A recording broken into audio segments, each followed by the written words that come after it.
भाई एफआईज ने कर दी बहुत बड़ी बिकवाली और रिटेल इन्वेस्टर की बच गई है पुंगी। अब रिटेल इन्वेस्टर और एफआईज मिल के गाना गा रहे हैं। एफआईज कह रहे हैं अच्छा तो हम चलते हैं, रिटेल निवेशक कह रहे हैं फिर कब मिलोगे, एफआईज कह रहे हैं जब तुम गिरोगे। रिटेल इन्वेस्टर कह रहे ऐसा मत बोलो रे लुट जाएंगे हम रे, अब बोलो ऐसा ना। बस ये चल रहा है। वो एफआईज कह रहे हैं हम तो अब चल रहे हैं, जब बहुत तुम गिर जाओगे तभी लौटेंगे। तो अब रिटेल निवेशकों को पता नहीं चल रहा है क्या करें। हालांकि देखो मैं एक बहुत अच्छा डायलॉग बोलता हूँ, आप याद रखना। देखो जब बेयर फेज आता है ना, उससे पहले वो करेक्शन ही लगता है। ये थोड़ी होता है जब बाजार गिरेगा आपको पता चल जाएगा बेयर फेज आ गया। आपको लगेगा करेक्शन है करेक्शन है करेक्शन है, और जब आपको वाकई पता चलता है यार ये तो बेयर फेज है, तब बहुत देर हो चुकी होती है। तो ऐसा कोई फॉर्मूला नहीं है जिससे आपको पहले पता चल जाए ये बेयर फेज है। बेयर फेज का मतलब मैं ये नहीं कह रहा हूँ 10 साल का बेयर फेज, यहाँ मैं मीडियम टर्म बेयर फेज कह रहा हूँ जो 4 महीने 5 महीने से लेके साल सवा साल तक चल सकता है। अब आप बताओ मेरी बात जची या नहीं। अगर नहीं जची तो आप अपने विचार लिख डालिए ना कमेंट में। डार्लिंग मैं सारे कमेंट पढ़ता हूँ।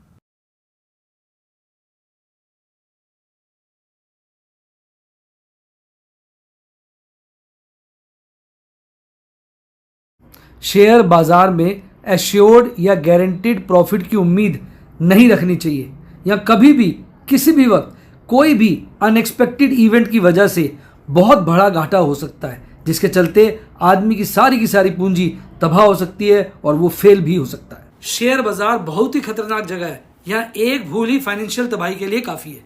मैं केवल एजुकेशनल वीडियोस ही बनाता हूं, मैं कोई बाय सेल रिकमेंडेशन नहीं देता हूं। चर्चा किए गए स्टॉक उदाहरण के लिए हैं और खरीदने या बेचने की कोई रिकमेंडेशन नहीं है। मेरा यह मानना है कि शेयर बाजार में निवेश किसी के कहने पर नहीं करना चाहिए, बल्कि अपने रिस्क एपेटाइट और जानकारी के हिसाब से करना चाहिए। सदा याद रखें, जिसने ली टिप उसकी हुई डिप। शेयर बाजार में निवेश जोखिमों के अधीन है। निवेश करने से पहले सभी संबंधित दस्तावेजों को ध्यान से पढ़ें। हाय गाइस, आपका स्वागत है आपके अपने show MKJ talks for investment in Hindi में। कैसे हैं आप?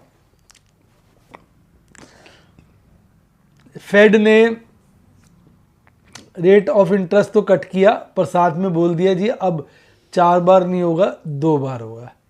साथ में बोल दिया भाई इन्फ्लेशन कम नहीं हो रही, इन्फ्लेशन हमारा ज़्यादा बड़ा कंसर्न है। मुझे याद है एक ज़माना होता था जब यूएस में इन्फ्लेशन ही नहीं होती थी। अब भाई साहब यूएस में वो उनको लगता है थोड़ी बहुत तो इन्फ्लेशन हो, वो थोड़ी बहुत इन्फ्लेशन के चक्कर में उनके इन्फ्लेशन काबू से बाहर हो गई है और वो उसको बस काबू में नहीं ला पा रहे। तो पावल साहब ने ये कह दिया। वहाँ दूसरी तरफ चल रहा है कि ट्रम्प साहब कह रहे हैं भाई साहब मैं तो टैक्स रेट कम कर दूंगा, मैं तो जितने भी बाहर से माल आ रहा है साले पे ड्यूटी बढ़ा दूंगा। अब देखो टैक्स रेट कम होगा तो डिस्पोजेबल इनकम बढ़ जाएगी, डिस्पोजेबल इनकम कंज्यूमर के हाथ में बढ़ेगी तो डिमांड बढ़ेगी, डिमांड बढ़ेगी तो प्राइस पे प्रेशर पड़ेगा। चलो डिमांड बढ़े साथ में सप्लाई बढ़ जाए कोई दिक्कत नहीं। पर वहाँ ट्रम्प साहब कह रहे हैं कि भाई मैं इंपोर्ट पे ड्यूटी बढ़ा दूंगा। अब इंपोर्ट पे ड्यूटी बढ़ाएंगे यानी इंपोर्ट के प्राइस बढ़ेंगे, इंपोर्ट के प्राइस बढ़ेंगे तो उसकी सप्लाई घटेगी, वहाँ सप्लाई घटेगी या डिमांड बढ़ेगी तो भाई साहब हो गया लफड़ा। तो अब ट्रम्प साहब कह रहे हैं भैया 2 बार इंटरेस्ट रेट कट करेंगे, वो भी देखेंगे क्या हालात हैं। तो इस करके बॉन्ड यील्ड तो गोली हो चुकी है और भारतीय बाज़ारों में भी लग रहे हैं धक्के। अभी वो वाहन की रिपोर्ट में पढ़ रहा था, सुन रहा था, वो साले वहाँ पर तो 2 व्हीलर की सेल भी गिर गई। मैं सोच रहा था अच्छा मानसून हो गया, ये हो गया वो गया, 2 व्हीलर की सेल बढ़ेगी, चलो 4 व्हीलर को बाद में देखेंगे, 2 व्हीलर की वाट लग गई। यहाँ सप्लाई ऐसे बढ़ रही है, नए नए मॉडल 4 व्हीलर्स कंपनी लेके आ रही है और वहाँ मामला ख़राब है। चाइना में दिक्कत पहले ही है। अगर व्हीकल इंडस्ट्री को पकड़ में नहीं आएगी, वैसे कहते हैं कि जो किसी भी कंट्री की ग्रोथ का जो पैरामीटर होती है उसकी व्हीकल इंडस्ट्री है, कार इंडस्ट्री है, यानी इनकी सेल अगर बढ़ रही है तो सब ठीक है। पर यार यहाँ सेल नहीं बढ़ रही, सब ठीक नहीं है, सब पंगा है। तो भैया दिक्कतें काफ़ी हैं, ऊपर से अब बजट आने वाला है और बजट में आपको पता है कि सरकार ने 2-4 टैक्स और लगा दिए। अगर इन्वेस्टर फ्रेंडली नहीं हुआ तो बाजार की तो कहते हैं ना आगे और पीछे दोनों से कट जाएगी, भाई तो बाजार लुट लेगा। अब क्या बोलूँ यार, इस वक्त तो बड़ा खतरा सा बना हुआ है। बाकी मैं तो कल भी आपसे बोल रहा था और अब भी बोल रहा हूँ, मुझे तो लग रहा है मीडियम टर्म, मतलब साल भर का मंदा तो नज़र सामने आ रहा है।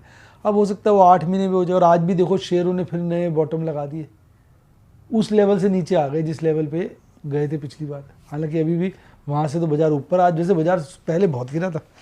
तो भाई आपको क्या लगता है? मैं तो मान के चल रहा हूँ कि बाज़ार में अभी सोच समझ के ही काम करना पड़ेगा। अभी तो आईटी सेक्टर को भगाया हुआ है, मेरे को तो ये डर लग रहा है अगर आईटी सेक्टर की लगा दी तो क्या होगा। एचडीएफसी बैंक की तो लगा दी, गिर दिया साले को वापस 1800 के नीचे पेल दिया। अब देखो ये ग्रीड खत्म होने को आ रहा है, बस ये पिछले हफ्ते आखिरी एक्सपायरी है। बेखुदी में सनम लुट गए आज हम। मैंने इतनी सारी पुट्टे खरीदी हुई थी इंश्योरेंस के लिए 23,000 की। वैसे मैं मैडम को उस दिन कह रहा था 15 दिन पहले कि ये दिसंबर में 23 नहीं काटेंगे, ये 23, 22, क्योंकि 20, 21 इस पे लोगों ने बड़ी पुट्टे खरीद रखी है इंश्योरेंस तौर पे। ये लोगों ने शुरू में खरीदी थी साल के दौरान की बाजार गिरा तो क्या होगा। तो अगर अभी ये घेर देंगे तो उन लोगों को फ़ायदा हो जाएगा। ये फ़ायदा तो किसी को होने देते नहीं है। तो अब ये मुझे लगता है बस जनवरी में मारेंगे बुरी तरह से। देखना जनवरी के बाद 23 के नीचे आ जाएगा, पुट्टे सारी वेस्ट हो जाएगी हमारी। अब वो कहते बेखुदी में सनम लुट गए अब तो हम। अब क्या बोले भाई, लुट ही गए, चलो जो भी है। निफ्टी बैंक में 3 बढ़े हुए थे, 9 गिरे हुए थे। और भाई साहब 52,139 यानी 140 पे कल बंद हुआ था, आज उसके काफ़ी नीचे खुलता है और शुरू में ही पीक बनाता है। वो खुले के आसपास 51,790 के आसपास, फिर ऐसा गिरता है, बॉटम बना लेता है आज का 51,263, वहीं घूमता रहता है। अल्टीमेटली 550 पॉइंट से ज़्यादा गिरता है, 1% से ज़्यादा गिरता है और अल्टीमेटली 51,575 पर जाकर बंद होता है। केवल 3 शेयर है जो इज्जत बचा के रखते हैं, बाकी सब नलायक बेइज्जत हो जाते हैं।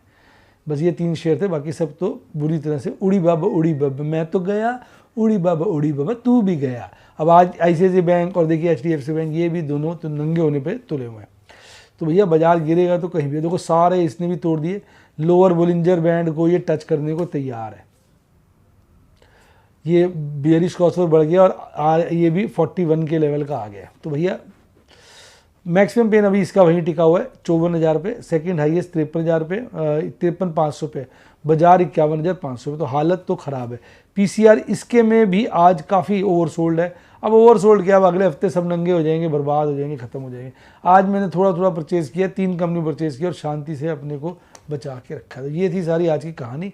भैया देखो भगवू के आशीर्वाद से, प्रभु की कृपा से और आपकी शुभकामनाओं से अल्टीमेटली तो देखो 2025 उसका है जिसकी अंटी में माल होगा। मेरे को लगता है 2025 में जो माल खरीद लेगा वो सारा माल दुगना तिगुना हो जाएगा आने वाले वक्त में। तो जितना भी किसी ने लॉस किया है, अगर उसने अपने सौदे काट लिए और अगर प्रभु के आशीर्वाद कृपा बरसती रहे और बाजार काफ़ी गिर जाए और नीचे के लेवल पे उठाने का जिगरा और पैसा हो। क्योंकि बात यह है कि एक कहावत है कि जब बाजार में माल 54 का मिल रहा होता है ना, तो आदमी की जेब में इकन्नी भी नहीं होती। ले ले ले ले ले ले ले ले क्या लेगा, वो वाली बात है। तो इसलिए जो है बस जिसकी जेब में माल होगा, जब माल 54-58 का बिक रहा होगा, माल जेब में 100-200 रुपये होंगे, उसकी तो मस्ती ही मस्ती। तो भैया यही सब मैं आपको अपनी वीडियोस के द्वारा, डेमोस के द्वारा, सिनॉप्सिस के द्वारा सिखाता हूँ। अगर आप मेरे स्टूडेंट बनना चाहे, क्योंकि मैं कोई बाय सेल रिकमेंडेशन नहीं देता हूँ, तो मेरी टीम को कॉल कर सकते हैं 7011-323-077, 7011-323-077 या यूट्यूब पे मेंबरशिप सेक्शन में जाके भी स्टूडेंट बन सकते हैं। और अगर डीमेट अकाउंट भी खुलवाए तो खुलवाइए ना, लिंक डिस्क्रिप्शन बॉक्स में है। मेरी टीम को कॉल, पूरी हेल्प मिलेगी। टेलीग्राम चैनल का लिंक भी डिस्क्रिप्शन बॉक्स में।